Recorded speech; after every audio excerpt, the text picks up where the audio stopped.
Hey there, good to see you. My eyes are wide open because it's 5 Minute Friday, and today we're talking about aperture. Let's go ahead, do that next.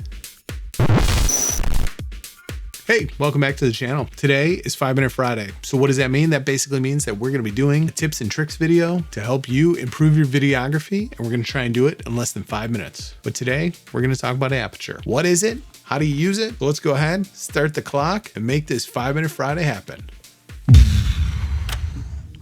All right, here we go. So what is aperture? Aperture is how much light is let into your sensor. The lower the f-stop, the more light gets entered into your sensor. I have here the Sony 35mm G Master. It has a manual aperture. I'm gonna show you exactly what I'm talking about. As you can see, right now we got this thing set on auto, so it's closed down. But I'm gonna go ahead and change the aperture all the way. So I'd throw the lens on the camera. So now this is with the aperture wide open. It's much bigger. It's a bigger hole. It allows more light to come in. It takes that small narrow and it makes it nice and big. So the lower the f-stop, the bigger the hole. The bigger the hole, the more light that comes in. More light makes it better in low light. So the first thing to know about aperture is that the lower the f-stop number, the more light that comes in, the brighter your shot's gonna be. For example, right now I'm shooting at f4.0. I'm gonna go ahead, turn it down to f2.8 because I have a 2.8 lens on here. So now, as you can see, my video is a little bit brighter. My face is really bright right now. That's what happens when you lower the f-stop. Now let's go ahead and crank it up. I was at 4.0.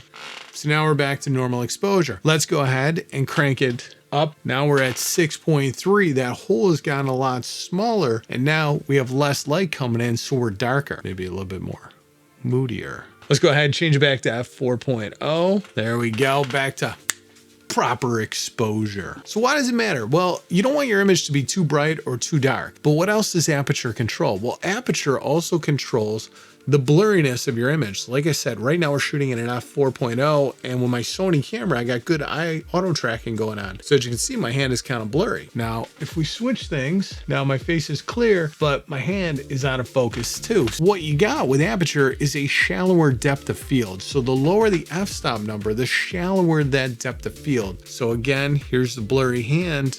And as we get closer, see how it kind of sharpens up? If we're at f2.8, it's gonna be even shallower. I'm gonna have to get that object closer to my face to get it into focus. So that's what aperture does. It controls the amount of light. So it's gonna control how bright or dark your scene is. And then the other thing it's gonna control is whether your object is in focus and how much separation you have. The other thing aperture can do is cause bokeh. Bokeh is going to help give you that kind of out of focus background. I know we don't really have it here. I got some photo paper up behind me. If I had other objects behind me, like let's say a Christmas tree, if I got some lights or something like that up behind me, that's gonna blur it out behind me. I'm gonna get bokeh. Those are those like round balls that you see in the background of a video, or that's gonna be that blurriness in the background. And a lot of times you want that. So having bokeh definitely helps separate you from the background. So it makes you look further away, makes you in focus, and it helps accentuate your video and what you're saying. So what's best for video? It really depends. I personally like the bokeh. I like that f2.8 look. I like that f1.8 look, even that f1.4, that creamy bokeh. It depends on what you're doing. If you're shooting like a family video, maybe you want everything in focus. So maybe like a 5.6 or a 6.3 or some of that nature is gonna be more what you're looking for. But if you want subject separation, the lower the f-stop, the more subject separation you're going to have. So what's best in video? It really depends on your scene and what you're trying to accomplish. Do you want people to see a lot of the background, a little of the background, or pretty much blow the background out where it's all blur? That's the decision you have to make, and changing that f-stop is going to do that. So what's the difference between f-stop on stills and video? Not much. You're gonna get that same effect whether it's f2.8 in video or if it's f2.8 in stills. You're gonna get the same blurriness in the background. So f4.0, snap the picture right now, you're gonna get the same amount of bokeh in the background. Doesn't really change much for stills or videos. So if you're trying to become a better still shooter, maybe experiment with an f2.8 or an f4, or even shoot at an f9 and see what that looks like. What's best for stills? Again, it really depends on what you're shooting. If you're trying to shoot some further away, you might have to go to a higher f-stop number. Why? Because that field of view